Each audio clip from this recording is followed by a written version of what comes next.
नमस्कार दोस्तों, मैं बहुत बहुत स्वागत करता हूं आप सभी का एक बार फिर आपके अपने ही YouTube चैनल एवरीडे बैंकिंग में, जहां पे आपको अलग अलग बैंकों के प्रोडक्ट्स और उनकी सर्विसेज के साथ साथ बहुत सारे फाइनेंशियल इन्फॉर्मेशन दी जाती है। और दोस्तों, आज की इस वीडियो में हम बात करने वाले हैं एक बहुत ही कॉमन क्वेश्चन को लेकर, जो कि बहुत सारे लोगों के मन में उठ रहे हैं। और चूंकि मेरे वीडियोज़ में ही बहुत सारे मेरे सब्सक्राइबर्स के कमेंट आए हैं, वो काफ़ी ज़्यादा एक तरीके से कह सकते हैं डरे हुए हैं। उनके मन में ये जिज्ञासा है इस बात को लेकर कि जब से देश में बहुत सारे बैंक जो है वो आपस में मर्ज हुए हैं, स्पेशली बहुत सारे ऐसे बैंक जिसके खाता धारकों की संख्या बहुत ज़्यादा थी, जैसे कि Allahabad bank, Andhra bank, syndicate bank. ऐसे में जब बहुत सारे बैंक जो है किसी दूसरे बैंक में जब मर्ज हो चुके हैं, तो जो उनके पुराने ग्राहक हैं उस बैंक के, जो बैंक अब रहा ही नहीं, वो किसी और बैंक के साथ मर्ज हो गया, उनके मन में इस बात का डर है कि क्या उनके पैसे जो हैं वो सुरक्षित हैं। दोस्तों, ये कमेंट मुझे बहुत ज़्यादा पढ़ने को मिला और मुझे लगा कि नहीं, कम से कम जो है लोगों के मन में जो ये डर उठ रहा है, लोगों के मन में जो ये सवाल पैदा हो रहे हैं, इसको दूर करना बेहद जरूरी है। सो दोस्तों, आज के इस वीडियो में काफ़ी सरल तरीके से आपको समझाऊंगा कि आपका ये डर कितना वाजिब है और क्या आप ये फालतू में डर रहे हैं या फिर सही में जो है चिंता की कोई विषय वाली बात है। सो बेसिकली गाइज, यहाँ पे बैंकों का जो मर्ज हुआ है, जिसको आम भाषा में हम लोग विलय भी बोल सकते हैं, बेसिकली यहाँ पे दोस्तों हुआ कुछ ये है कि दो बैंकों को मिलाकर एक कर दिया गया है। सिंपल सा यहाँ पे ये है, ना ही कोई बैंक बंद हुआ है, ना ही किसी की सर्विसेज बंद हुई है, ना ही किसी खाता धारक को जो है उसको उस बैंक से निकाल दिया गया है कि तुम इस लायक नहीं हो। यहाँ पे सिर्फ और सिर्फ ये हुआ है कि कोई एक बैंक था जिसका नाम राम था, उसको जो है किसी दूसरे बैंक के साथ जिसका नाम श्याम था, उसके साथ मर्ज कर दिया गया। अब इसको आप उदाहरण के तौर पे ये समझे कि दो भाई हैं, एक रमेश है, एक सुरेश है। दोनों के पास 10-10 हज़ार रुपये जो हैं उनके जेब में हैं। वो दोनों पहले अलग अलग रहते थे, दोनों अलग अलग कारोबार करते थे। अब उन दोनों के मन में ये हुआ कि नहीं यार, अब हमें अपना खर्चा बचाना चाहिए। अब हम दोनों को रहने में दोनों को बराबर बराबर खर्चे हो रहे थे, दोनों ने अलग अलग कमरा ले रखा था।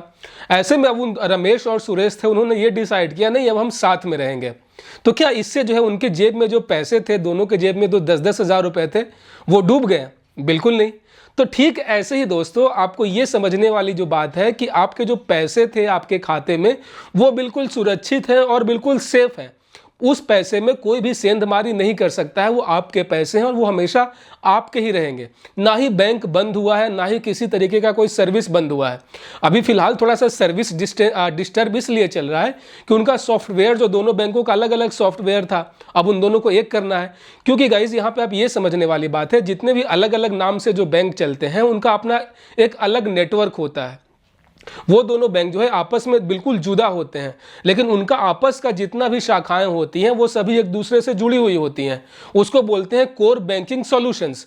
मान ले कि आपका जो है इलाहाबाद बैंक में खाता है और आपका कोई मित्र है, वो दिल्ली में रहता है और उसका भी इलाहाबाद बैंक में खाता है, इलाहाबाद बैंक में, और आप जो है बिहार से, पटना से उसके खाते में पैसा जमा करने जाते हैं, तो सीधी तरीके से तुरंत ही है जो उसके खाते में चली जाती है। वही अगर आपके मित्र का जो है SBI में अगर अकाउंट हो और अगर आप जाएंगे अपने इलाहाबाद बैंक में उसके खाते में पैसे डालने के लिए, तब वो पैसे आपसे नहीं लिया जाएगा वहाँ पे। क्यों? क्योंकि उन दोनों का नेटवर्क अलग अलग है, उन दोनों को आपस में जोड़ा नहीं गया है। ठीक उसी तरीके से इलाहाबाद बैंक का और साथ ही साथ इंडियन बैंक का जो नेटवर्क था वो अभी अलग अलग था, अब उसको जो है एक साथ इकट्ठा कर दिया गया है, जिसको हम लोग आम भाषा में कोर बैंकिंग सॉल्यूशन या फिर CBS बोलते हैं।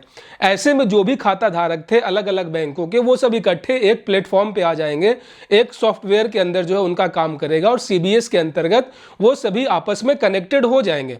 इसमें जो है आपके पैसे का कोई लेना देना ही नहीं, आपके पैसे जो है वो आप ही के हैं, वो बिल्कुल सुरक्षित है। नाम बदल सकता है। अब सपोज करें कि अगर आपने अपना घर बदल लिया, तो क्या आपके पास जो पैसे हैं उसमें कोई छेड़छाड़ किया जा सकता है? कि बिल्कुल नहीं।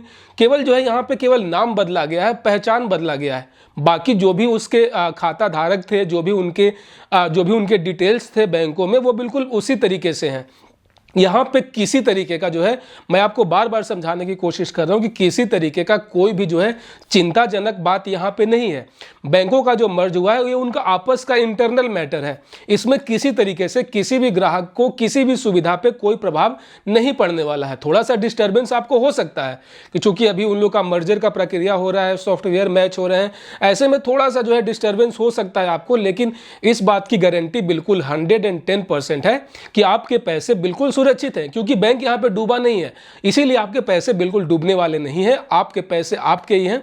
थोड़ा सा डिले हो सकता है सर्विसिंग में, थोड़ा सा कह सकते हैं कॉम्प्लिकेशंस क्रिएट हो सकते हैं, लेकिन जब सभी चीज़ें जो हैं वो ठीक हो जाएंगी अगले 10 से 15 दिन के बाद, तो आप बिल्कुल नॉर्मली जो है अपने खाता को संचालित कर सकते हैं। जो भी आप पहले सर्विसेज यूज करते थे, जैसे कि एटीएम का, नेट बैंकिंग का, या फिर ऑनलाइन एप्लीकेशन के थ्रू जो है आप ट्रांजैक्शंस करते थे, वो आप बिल्कुल पहले की तरह एज इट इज कर सकते हैं।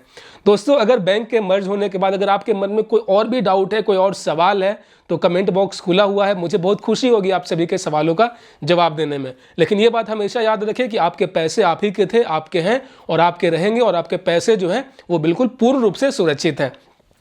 सो दोस्तों, दीजिए मुझे इजाजत, मिलते हैं किसी और वीडियो में। तब तक keep banking with everyday banking. जय हिंद।